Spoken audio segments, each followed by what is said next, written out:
let's say you don't have any idea how to do electronics, like me.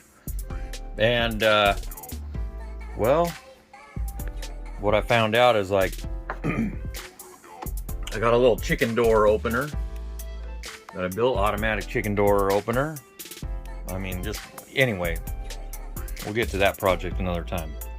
But I was using a 12 volt motor and switching it on and off and stuff, and I was having no problems with it. It's just real slow running this 12 volt motor, 6 RPM at 3.3 volts, or actually I think I was running it at battery voltage, so sometimes it'd be 4.1 or 2 down to 3 point something, and that worked great, and it worked. Okay, well, the minute I plugged in the 6 volt one, like a 30 RPM, I was like, let me go faster. And then I realized I had ordered 12 volts, so I go, I'll order a 6 volt one this time. Well, this draws so much more current, and I think it's more due to the fact that it's 6 volts and not a 12 volt motor. But so I got two of them because I go, oh well, which one's going to be fast, which one's going to be slow, or you know, the right speed. Well, it turns out they both draw so much it shuts the Arduino off. So I was looking at ways to try to stop the inrush being so high, and I measured it, and the inrush is the problem. So now I'm going to take some of these little guys here. I think these are NTC. Well, anyway, these inrush limiters. So I'm going to try a couple of them and see what's doing, and see if I can get one of these to work. Okay, first thing we got to do is we got to make a little end for that, and I've got little ends. What I'm going to do is I'm going to use this other little, I keep a pigtail in the box to make them, and before I solder it, I'll just plug it into this one so it pulls the heat off, because if you heat these things up, then these little pieces want to fall out. So I'm going to solder a couple of leads on there, because I've been clipping onto here, but you know, when you clip on these things, it's really close to the case, and I mean, it's not a problem for the power supply, but it's just kind of annoying. So I'm going to make a little plug for the end of this for testing, and we'll go from there. Okay, so what we got here, we'll hook the meter up, give it about 4.2 volts, and well, that wasn't even funny. It should hit about 200. Oh, even 300, that's even better. I don't have a min-max on this meters unless I need to read the manual. Yeah, it doesn't even pop up sometimes on the phone between, but I saw about 356. So I'm gonna stuff one of these in there. I bought a bunch of different ones. I did ohm out the motor, but I honestly don't know how these work very well, so it was just kind of fun. I got a stack of different ones here. So by my rough estimation, I wanted to try 12 ohm, 1 amp.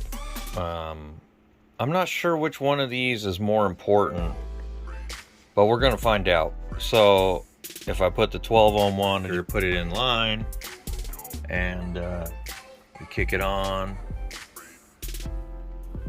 it'll hit 100. I see 150. It's definitely a lot softer start. So this 12 ohm 1 amp deal right there has knocked my inrush in half.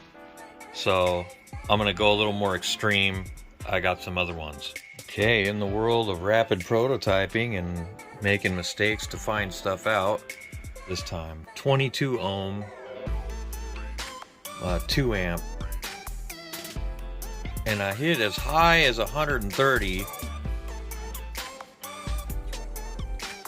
occasionally. So that's an improvement. So we've done more than half, but almost doubling the resistance here. I mean, I know what resistance does, so I mean, it's just lowering the amp draw. The running amperage on the motor is only 75, and the other one, the original one, only runs about 70 all the time, and it doesn't have that big startup. Honestly, I ordered a higher voltage motor because I feel like the windings have a higher resistance out of the gate, and that's why it doesn't have so much inrush on the other one. But I'm gonna keep going. I'm gonna see if I can make one of these work. We're at 22 ohms. Let's see here, the next ones I'm gonna try, 33 ohm, 1.3 amp. I tried to get them as close to the amperage as possible. Okay, so in our lesson now, we've learned I went up another 10 ohms to 33, and it roughly pulling about the same. We're not getting, you know, I seen it hit 110. It definitely is slower starting than the last one, and it's more consistently lower. I make sure I wait a minute so it could cool down, but we're still getting 120 to 130 on those, so that might still be too much. What the heck, I'll plug it in and see if it works. I mean, 130 milliamps I don't think is gonna kill me. It was the ones that were over 300 that were killing my voltage, my battery voltage, because of the way I had it connected. May not have been the best way to do it, but it's the way I did it. So I'm just trying to learn a new part and try this thing.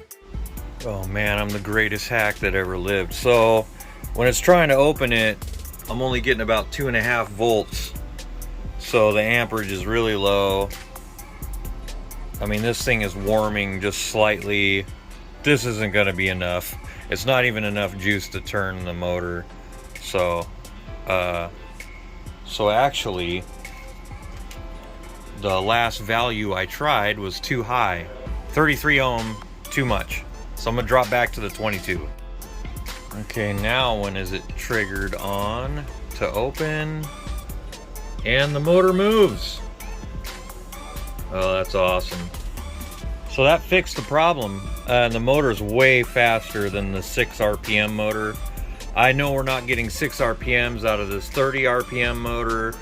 That's not really the deal. I was just looking for a faster motor. It still turns a little slow. So this is the 22 ohm. I'm gonna put the 10 ohm back in there. Or what is it? 12. I'm gonna put the 12 ohm one back in there and see if that'll work, and see if I can pick this motor speed up until I get this thing to not work anymore, and then come back one size. Okay, so the 12 ohm resistor, or I mean the 12 ohm thermistor, it's turning really good. Okay, so now we got a 5 ohm, or no, 8 ohm. Got the 8 ohm one in there, and it takes it a second to kick on. It's kind of cool, like a soft start, which is exactly what we want here. So obviously 8 ohms, got a little more voltage than the 11 or 12, and I got one more, 5 ohm. That's the lowest one that I had, so I'm gonna give that one a shot. Okay, I'm gonna keep it from shorting out. I was like, Jesus, bear. All right, looking good there. That's the fastest we're gonna get spinning anyway. Let me see, we'll watch it start up.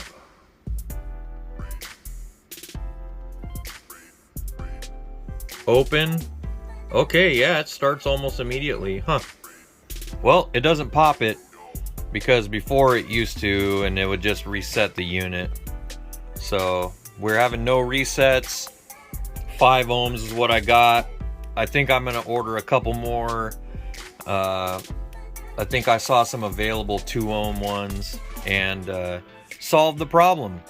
And the chicken door will open a lot faster now. Nothing violent, and it should work really well.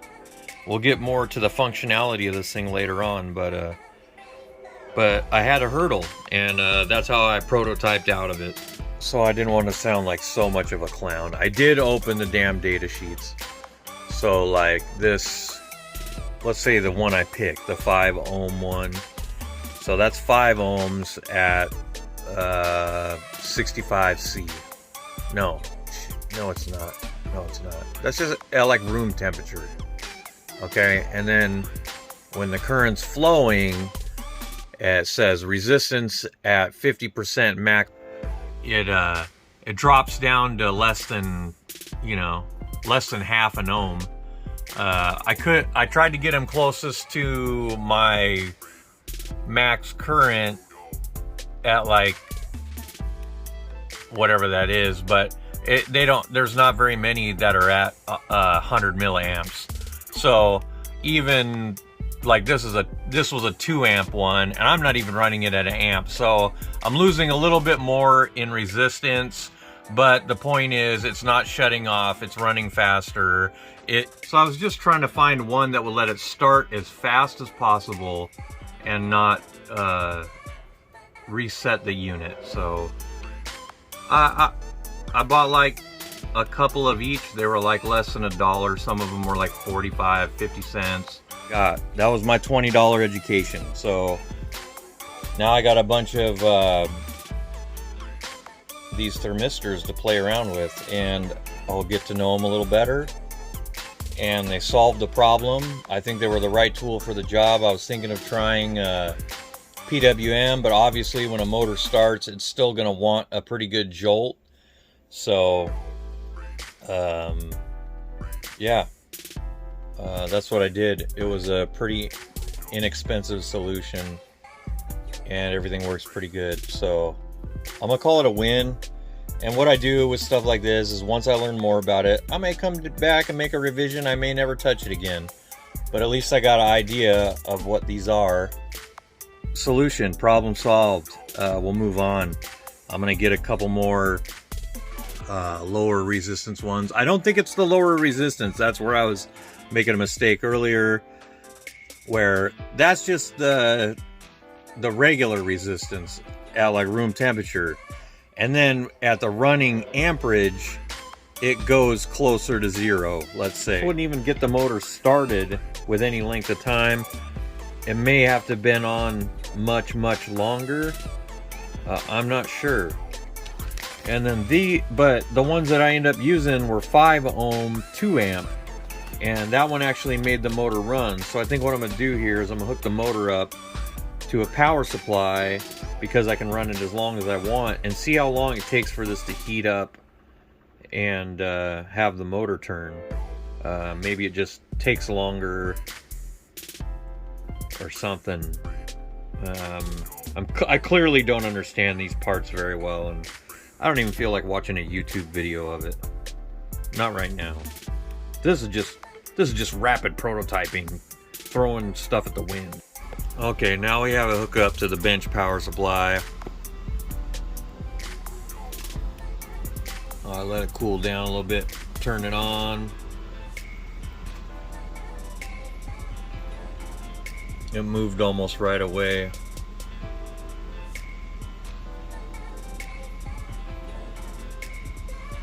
So it does work, it just, at the voltages that the battery powered item runs at, it just doesn't want to. I mean, how hot is this thing? Who knows? More non-scientific stuff. Should I get a laser out or just hold it? If you want me to just hold it, I know I can tell already. Alright. Let me press the on button. On button. No, I don't feel too much heat. Yeah, that damn thing's turning. So there's a definite difference how it works.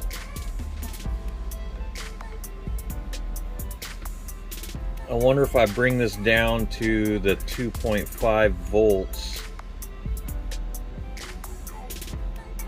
that I was seeing at the motor and see what it does at 2.5 volts. So hopefully it's cooled down by now, and I'll kick it on. So it's on. Let's wait and see if we get it to see if it'll move. And it may be that it doesn't build enough heat.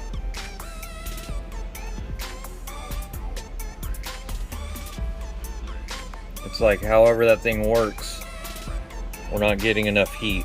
And maybe I need to add a thermistor to it or something like that. Oh, and it started moving. Alright, now we really got to know how this works. Hold on a minute. Okay, so that thing says 81 degrees Fahrenheit. I'm gonna let it go down. Oh, we get a value in C. That's awesome. So we get Celsius also here. 78. So I'm gonna go ahead and turn it on, and then I'll holler when I see the thing move. It's not moving yet.